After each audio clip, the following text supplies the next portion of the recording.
Thank you for joining me for the making of Sienna Stone.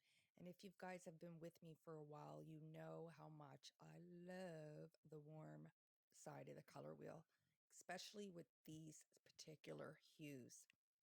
And also, I've noticed that when you use the crackle paste, I've learned early on that moving it randomly rather than just horizontal or vertical creates these really stunning and unique patterns. And also, making it thick in some areas and thinner gives you a lot deeper and more interesting cracks, which I love as well. So the variation is stunning. I love the highlights with the gold, adding a lot of light in my paintings, which I often love to do. And I am quite happy how this tiny piece turned out. So if you guys enjoyed the video and you love Sienna Stone, please like, share, subscribe, and comment. And I will see you all in the next painting.